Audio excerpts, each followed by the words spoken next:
Welcome everyone to another episode of Mere Finance. And I think the big topic is how far is going to go the Fed Reserve without dropping cutting rates. Because we saw tremendous job report that signifies that the Fed might be staying higher for longer, as we have said here in Mere Finance. So let's talk about it. And we're going to just show this graph because the graph below shows over 4 decades of Fed funds and it highlights what happened each of the 6 times the Fed rapidly hiked interest rates. As you see, 5 accidents, only one soft landing in 1995. This all the way from 1980s to 2024. For investors, the most important question is not what breaks, but when. Recession or crash insurance rates are very expensive to hold for long periods of time. So getting the timing of this micro cycle right is crucial. So when is it going something break? And as we have said here, most likely interest rate. So in 2000, let's say in 2000, you can see it's in the middle. It only took 12 months for the Fed to tighten enough to send the economy in a recession the year later.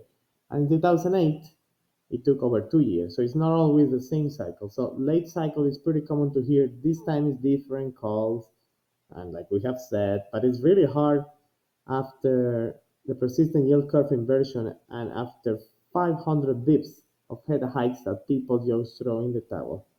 And this is also reflected in bond market option pricing, which now assigns less than 15% probability of a recession hitting 2024. So remember, macro lags are long and variable. That's true. But if you believe that time is different, you might have think that something structurally has improved in the global economy. Maybe demographics, less leverage, and more productive use of capital. We don't know, but we'll see. All of these factors are temporary in nature. So if you want to make sure this time is different, I don't know.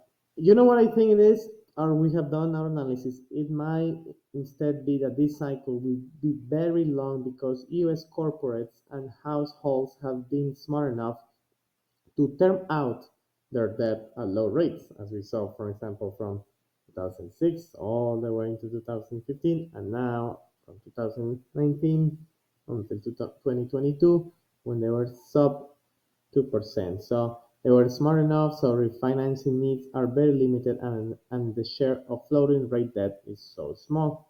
So on top, the use of pro-cyclical fiscal stimulus is helping the economy hold. So let us know what you think.